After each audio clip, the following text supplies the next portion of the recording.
السلام علیکم ورحمۃ اللہ وبرکاتہ۔ الحمد للہ رب العالمین والعاقبۃ للمتقین والصلاة والسلام علی اشرف الانبیاء وامام المرسلین، اما بعد۔ اعوذ باللہ من الشیطان الرجیم، بسم اللہ الرحمن الرحیم۔ والفجر ولیال عشر والشفع والوتر۔ ناظرین کرام، اللہ کا ہمارے اوپر بہت بڑا احسان ہے کہ اللہ نے ہمیں توحید جیسی عظیم نعمت عطا فرمائی ہے، اور اس کے ساتھ ہمیں سنت جیسی عظیم نعمت عطا فرمائی ہے۔ ہمارا یہ عزم ہے کہ اللہ وحدہ لا شریک ہے، ساری کائنات کو پیدا کرنے والا وہ اکیلا ہے، اور ساری کائنات کا نظام چلانے والا وہ اکیلا ہے، اس کا کوئی شریک نہیں ہے، وہ وحدہ لا شریک ہے۔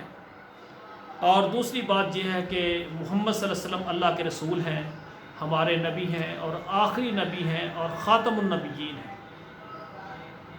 ہمارے جتنے اعمال ہیں وہ رسول اللہ صلی اللہ علیہ وآلہ وسلم کے بتائے ہوئے طریقے کے مطابق ہونے چاہیے۔ کوئی بھی عمل جس پر رسول اللہ صلی اللہ علیہ وآلہ وسلم کی مہر نہیں ہے، آپ سے ثابت نہیں ہے، وہ عمل نہیں ہے، اس کا کوئی فائدہ نہیں ہے۔ قرآن مجید میں اللہ ذوالجلال فرما رہے ہیں والفجر، قسم ہے فجر کی، نماز فجر کی، فجر کے وقت کی، والفجر ولیال عشر، اور 10 راتوں کی۔ اور یہ جو 10 راتیں ہیں یہ ذوالحج کی پہلی 10 راتیں ہیں۔ ذوالحج کے 10 دن اور 10 راتیں، ان کی بہت زیادہ فضیلت ہے، کیونکہ راتوں کا ذکر قرآن میں آ گیا، اور دن کا ذکر جس طرح یہ 9 تاریخ کا عرفے کا روزہ 2 سال کے گناہ معاف ہوتے ہیں، اور اسی طرح یوم النحر قربانی دن کے وقت ہوتی ہے، اور یہ دن اس میں سب سے زیادہ محبوب عمل اللہ ذوالجلال کو یہ خون بہانا ہے، قربانی کرنا ہے۔ رسول اللہ صلی اللہ علیہ وآلہ وسلم صحابہ کرام کو یہ ذوالحج کے عشرے کے متعلق نصیحت فرما رہے ہیں، اس کے احکام و مسائل، اور ان کو سمجھا رہے ہیں کہ تاکہ ان دنوں میں اعمال زیادہ کریں، نیک اعمال زیادہ کریں۔ رسول اللہ صلی اللہ علیہ وآلہ وسلم نے فرمایا کہ جو بندہ ان 10 دنوں میں عمل کرتا ہے، اس کے علاوہ پورا سال جتنے بھی دن ہیں ان میں عمل کرے، تو اجر و ثواب جو ان دنوں میں عمل کرنے کا ہے اس کو وہ پا نہیں سکتا جو دوسرے دنوں میں عمل کرتا ہے۔ اب صحابہ کرام کی زندگی دیکھیں، جو زندگی انہوں نے مکہ مکرمہ میں گزاری ہے وہ صبر کی زندگی ہے، اور جب مدینہ منورہ میں گئے تو پھر کیا ہے، پھر جہاد کی زندگی ہے، پھر کسی کافر نے للکارا ہے تو آگے سے اس کو جواب دیا ہے، پھر صبر نہیں، پھر ان کو یعنی اپنی طاقت اور قوت دکھائی ہے کہ ہم مسلمان ہیں، ہم مجبور نہیں ہیں، لاچار نہیں ہیں، ہمارے ہاتھ میں بھی تلوار ہے، آؤ ہمارے سامنے۔ آپ صلی اللہ علیہ وسلم کا جو مدنی دور ہے وہ جہاد کا دور ہے۔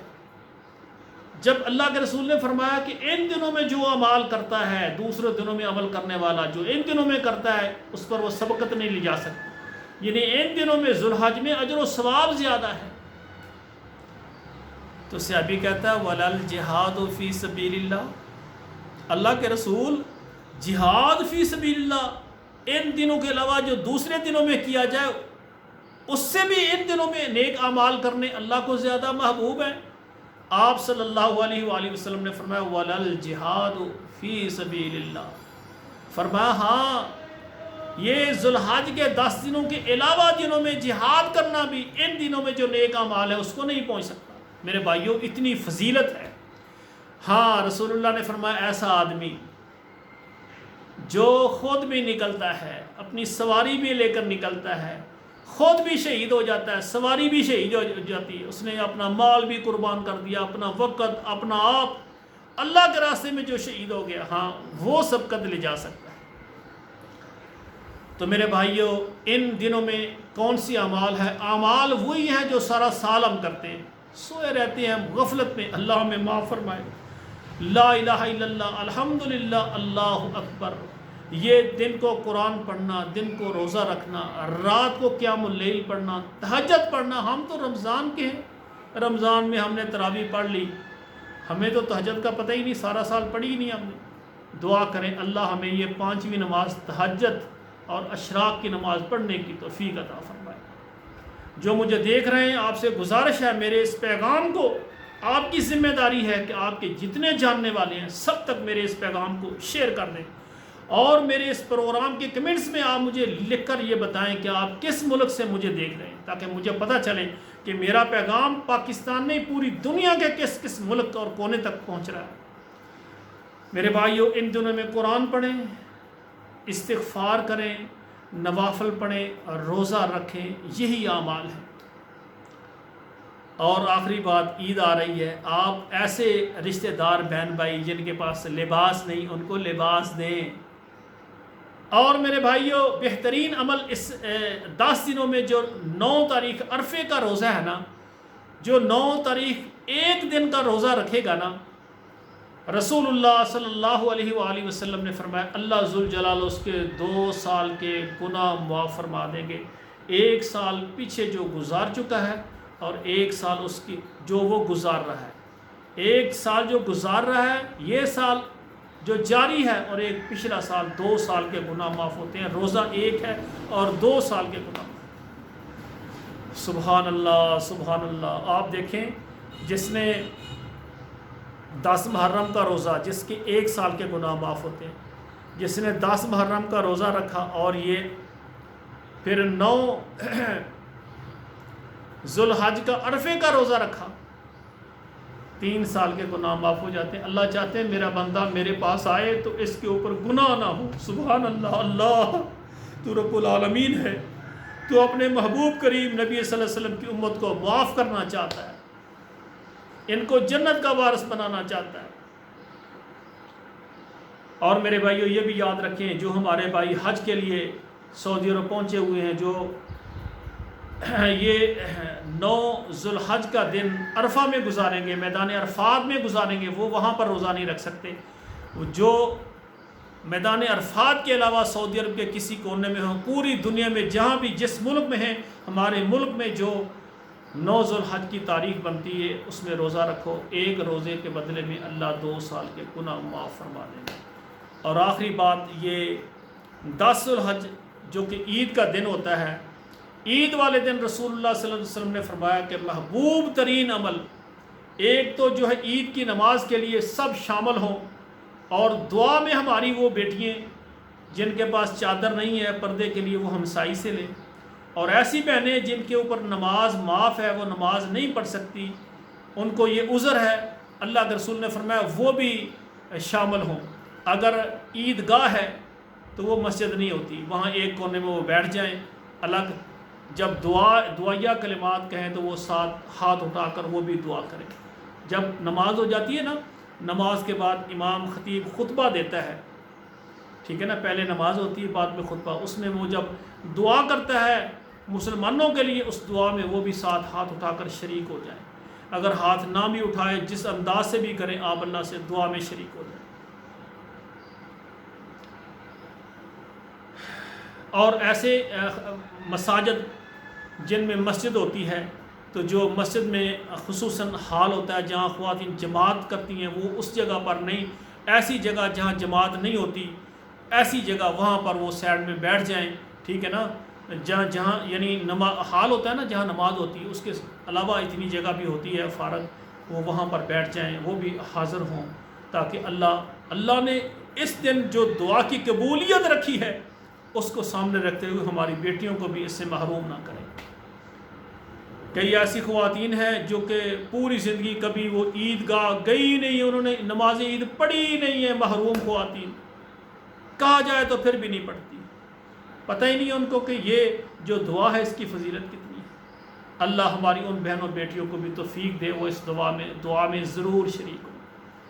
اور ناظرین کرام، اس دن یعنی عید والے دن، عید کی نماز کے بعد بہترین عمل ہے قربانی۔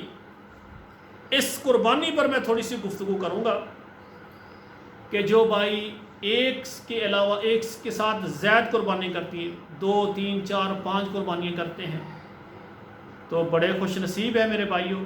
بعض لوگ یہ بھی کہتے ہیں اتنی قربانیاں نہ کرو، ایک قربانی کرو باقی پیسے غربا فقراء مساکین میں تقسیم کر دو۔ یہ بات نہیں ہے، 100 قربانیاں بھی کی ہیں صحابہ کرام نے۔ اللہ کے رسول نے اپنے ہاتھوں سے 70 قربانیاں میرے خیال روایت میں ہے آپ نے کی، باقی پھر حضرت علی کی میرے خیال ڈیوٹی لگا دی تھی غالباً کہ باقی انہوں نے کی، یعنی کسی اور سے آپ کی ڈیوٹی۔ آپ دیکھیں اونٹ قربان کرنا کوئی معمولی عمل ہے، بندہ تھک جاتا ہے، لیکن پھر بھی اللہ کے رسول نے 70 قربانیاں اپنے ہاتھ سے کی۔ آپ کے پاس جتنے آپ کے پاس ہمت ہے آپ قربانیاں کریں۔ یہ عمل اللہ کو اس دن بہت زیادہ محبوب عمل ہے۔ سنت ابیکم ابراہیم، ہمارے پیغمبر محمد کریم نے فرمایا تمہارے باپ ابراہیم کی سنت ہے، اسماعیل کی سنت ہے۔ یہ عمل اللہ کو اتنا پسند آیا ہے، فرمایا قیامت تک لوگ قربانی کریں گے ثواب اسماعیل کو اور ابراہیم علیہ السلام کو، اور نبی علیہ السلام نے مہر لگا دی ہے اللہ کے رسول کو بھی ہوگا، کیونکہ اللہ کے رسول نے سنت کو قیامت تک کے لیے زندہ۔ جو بھی ہم اعمال کرتے ہیں نا، ہم تک کس نے پہنچائے؟ رسول اللہ نے پہنچائے، اس کا ثواب بھی رسول اللہ کو جاتا ہے۔ پوری امت جتنے اعمال کر رہے ہیں ان سب کا ثواب رسول اللہ کو جاتا ہے، کہ رسول اللہ نے دن رات نہیں چھوڑا، رو رو کر امت کے لیے دعائیں کی ہیں اور دین ہم تک پہنچایا ہے رسول اللہ نے۔ میری گزارش ہے جو بھائی متعدد قربانیاں کر رہے ہیں، ایک قربانی ہے، 2 ہے، 3 ہے، 4، ایک خود کریں، 2 خود کریں، باقی زائد قربانی۔ سب سے پہلے آپ دیکھیں آپ کے بھائی اور بہن، آپ کے بھائیوں اور بہنوں میں جس گھر میں قربانی نہیں ہے، چاہے آپ کے ان کے ساتھ بول چال ہے، لڑائی ہے، جھگڑا ہے، کوئی بات ہے، معاف کر دیں۔ آپ قربانی کا جانور لیں، ان کو کہیں میرے بھائی یہ قربانی آپ کر لیں، آپ خود بھی اس کا گوشت کھائیں، اپنے ہمسایوں کو بھی دیں، کسی کو بتائیں نا، آپ بھی قربانی کریں۔ آپ کی بہن ہے، شادیوں کے بعد کئی بہنیں ان کے حالات نہیں اچھے ہوتے، مقروض ہوتی ہیں، آپ اپنی بہنوں کو پتہ ہی نہیں لیتے، آپ کے اندر کوئی درد ہی نہیں ہے، بہنوں کے ساتھ محبت ہی نہیں ہے۔ میرے بھائیو، آپ اپنی ایک قربانی لیں، اپنی بہن کے گھر میں دے دیں، کہیں آپ قربانی کریں، خود بھی کھائیں، ہمسایوں کو بھی دیں۔ اسی طرح میرے بھائیو، آپ کے ہمسائے ہیں، مزہ تو تد ہے نا کہ آپ کا ہمسایہ ہو اور آپ کی اس سے بول چال نہ ہو، آپ اللہ کی رضا کے لیے سارے غصے، ساری کدورتیں آپ وہ پانی میں بہا دیں، دریا میں بہا دیں، سینہ صاف کر کے جانور پکڑ کر لے کر جائیں۔ میرے بھائی آپ نے قربانی نہیں لی، یہ قربانی آپ نے کرنی ہے، خود بھی کھائیں، بچوں کو بھی کھلائیں۔ میں سمجھتا ہوں جب وہ قربانی کریں گے، کھائیں گے، تو ان کا دل بھی اللہ صاف کر دیں گے۔ وہ کہیں گے کہ دیکھیں ہمارے گھر قربانی نہیں ہے، یہ اتنا خیر خواہ کہ ہمیں قربانی دے رہا ہے، ہمیں اجر بھی مل جائے اور ہمارے گھر گوشت بھی آ جائے۔ تو متعدد قربانیاں کرنے والے آپ سے گزارش ہے، آپ ہمسایوں کو، رشتہ داروں کو، شہر والوں کو آپ نہ بولیں، آپ 1-2 قربانی خود کر لیں، باقی آپ مساکین تک پہنچائیں، وہ خود وہ بھی قربانی اپنے ہاتھ سے کر کے خوش ہو جائیں، ان کے بچے بھی خوش ہو جائیں کہ آج ہمارے ابو نے بھی گھر میں قربانی کی۔ یقین کریں جن کے گھروں میں قربانی نہیں ہے ان کے بچے ترستے ہیں کہ ہمارے ہمسائے قربانی، سارے قربانی کر رہے ہیں، ہمارے گھر کیوں نہیں قربانی ہے؟ میرے بھائیو، یہ کہ ریس کی بات نہیں ہے، یہ شوق کی بات ہے، وہ چاہتے ہیں وہ قربانی کر، ہم بھی کریں۔ آخر میں میری گزارش ہے کہ پاکستان میں مجھے دیکھنے والے، عرب ملکوں میں دیکھنے والے، یورپ میں دیکھنے والے بعض بھائی وہ اپنی قربانی عطیہ کرنا چاہتے ہیں کہ ہماری قربانی جو ہے فقراء مساکین ان تک پہنچائی جائے، کیونکہ وہ یورپ میں ہیں، عرب میں ہیں، تو ان کے پاس پیسے ہوتے ہیں اور وہ چاہتے ہیں پاکستان میں کسی جگہ پر ہماری قربانی وہ جو ہے نا ذبح کر کے کو بھائی اس کو فقراء میں تقسیم کر دے۔ تو میرے بھائیو، میرا واٹس ایپ نمبر موجود ہے، یورپ سے، عرب ملکوں سے جو بھی اپنی طرف سے قربانی مساکین کو عطیہ کرنا جائیں تو وہ میرے ساتھ رابطہ کریں، انشاءاللہ تعالی ہم آپ کے لیے آپ کی قربانی خرید کر کے اس کو ذبح کر کے اس کا گوشت مساکین فقراء میں تقسیم کر دیں گے۔ یہ خدمت آپ کے لیے ہم پیش کر رہے ہیں، اور آپ سے گزارش ہے کہ اس عمل کو صرف اللہ کی رضا کے لیے کریں، اگر آپ کے پاس ایک قربانی آپ اپنے گھر گوشت رکھ بھی سکتے ہیں، ذخیرہ بھی کر سکتے ہیں، لیکن اس کو تقسیم کریں، خاص کر آپ کے ہمسایوں میں سے جنہوں نے قربانی نہیں کی ان کے گھر تک گوشت پہنچائیں۔ اللہ ذوالجلال مجھے اور آپ کو معاف فرمائے۔ یہ میرا پیغام آپ جو دیکھ رہے ہیں، آپ کے موبائل میں جتنے واٹس ایپ نمبر ہے وہاں پر آپ سینڈ کریں اور اس پیغام کو لوگوں تک پہنچائیں۔ آپ کے پیغام پہنچانے سے جو بھائی نیک اعمال کریں گے، یہ 9 ذی الحج کا روزہ رکھیں گے اور قربانی کریں گے، برابر کے آپ بھی اجر میں شامل ہو جائیں گے۔